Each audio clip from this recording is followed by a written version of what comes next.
Education is where we first develop our personality, thoughts, and truly learn to interact with other people. Yet if we take a closer look at society's norms, expectations, and stereotypes of each gender, we find that most of them seem to begin right in the classroom. These stereotypes and expectations, they're so typical to the point where they're unconsciously enforced in our everyday actions. In fact, 34% of teachers say that they witness this on a weekly basis, and 54% claim that they witness all these sexist actions on a termly basis. Or even if you try simply Googling schoolboy and schoolgirl. For schoolboy, you'll find a clip art image of a boy with really bright eyes getting ready to go to school, looking very ambitious. Whereas if you type in schoolgirl and expect to find the same thing, you don't. You end up with an image of an adult woman being sexualized and wearing provocative outfits such as schoolgirl outfits and cheerleading outfits. But this gender discrimination can affect boys too, especially in terms of grading. Regardless of their gender, teachers have admitted to feeling more connected towards girls and just generally having a negative association towards their male students. This means that male students are likely to receive a lower grade, more punishment, and more criticism for doing the same things girls do. There also tends to be a higher expectation for men in typically masculine subjects like STEM subjects, whereas girls are expected to be better at expressive arts like drama or theater. Even the praise that these students receive from their teachers tend to live up to these norms as well.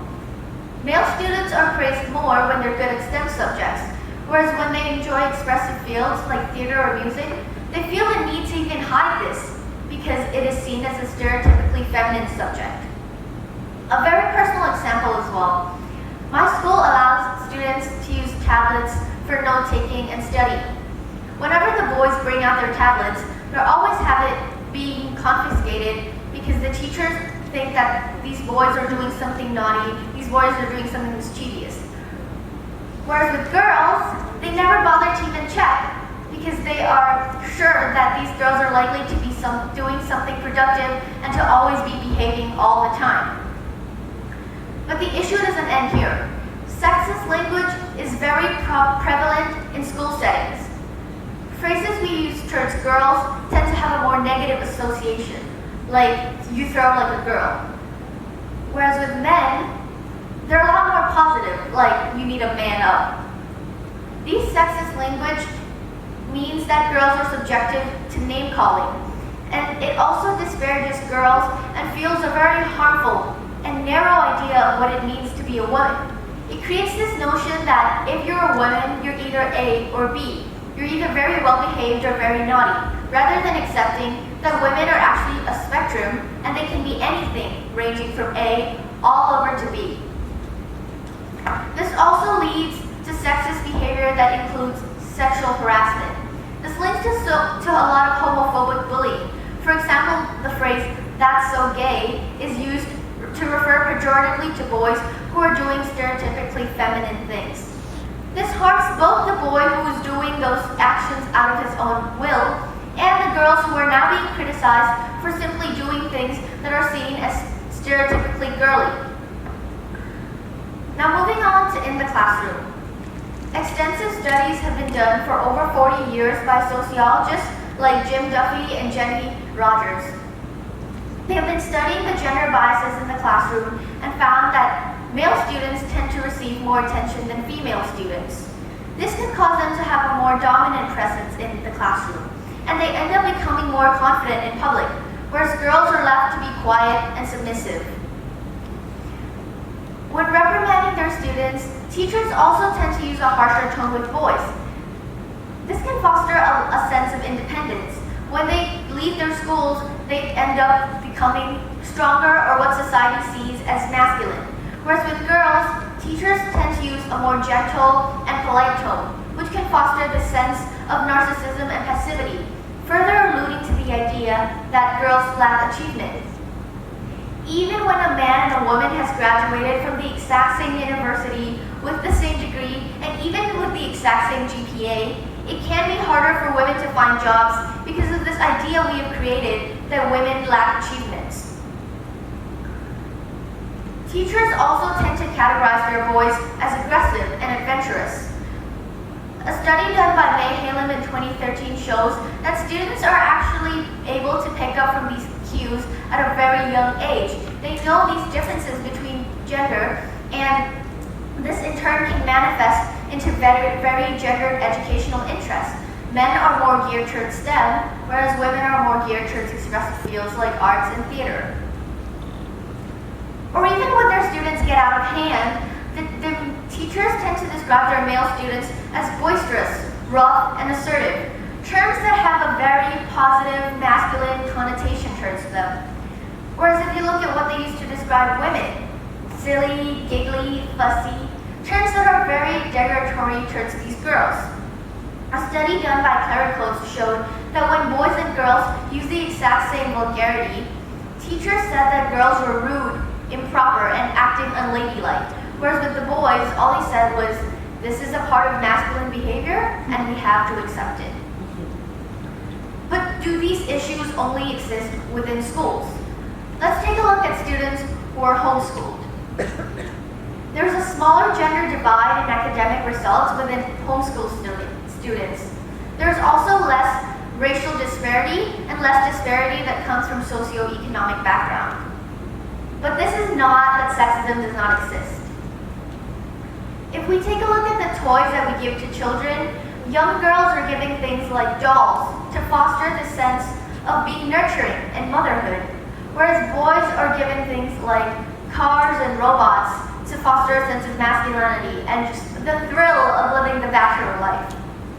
Or even if we look at TV, media, and the curriculum content that we produce for children. Animals like dinosaurs, pandas, or really any mathematical-looking cartoon character, they're always referred to as a he, as if these animals only come in one gender. Whereas animals that can be seen as more nurturing and loving, like cows, hens, or ladybugs, they're always referred to as a she, as if these animals only come in one gender, right? This can further reinforce the idea in children that women cannot create history, that women cannot transform the world. There was this very interesting TV show done by BBC where the producers dressed up boys in girls' clothes and they dressed up girls in boys' clothes. Then they had the public come in and hand out toys to these children. Surprisingly, what they did was they grabbed all these mathematical-looking toys and Legos and robots and they handed it over to the girls that were dressed in boys' clothes. Then they head over and grabbed fuzzy-looking, cuddly animals and handed that to boys in girls' clothes. This just shows how subtle and unconscious the gender biases actually manifest in our daily lives. Although there has been more investment put into education and there are a lot more opportunities for girls to go to school compared to the past, there's still a huge, notable gap in the gender disparity. This is so harmful because sexism doesn't just end the moment you graduate from school. Girls are criticized their entire lives for having spent too much money on things like makeup or clothes, things that are seen as typically feminine. But when they don't, they're criticized even more for not taking care of themselves and not putting in the effort to look good. Or even if we take a look at men, toxic masculinity is still a very prevalent problem in our society. There's always this expectation that men have to care for other people, that men need to care for their lovers, their friends, their family members.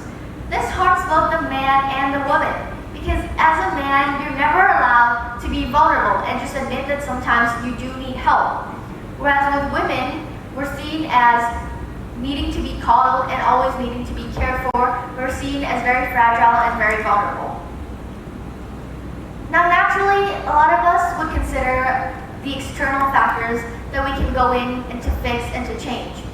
But before we go into that, let's take a look at ourselves and really reflect. Do we have any unconscious biases? Listen, learn, and actively engage when people share with you the stories of sexism they have faced, regardless if it's coming from a man, a woman, or any gender at all. We don't talk about it is not a good enough of a response. Not only does it make it unclear to what constitutes to all this patriarchy and sexism, but it also sends this message that sexism is not a serious problem. Although sexism is very prominent, very prevalent, and it is endemic, but this problem is not inevitable. We need constant and ongoing effort from schools, teachers, students, and everyone to help fix this problem together as a society. Thank you.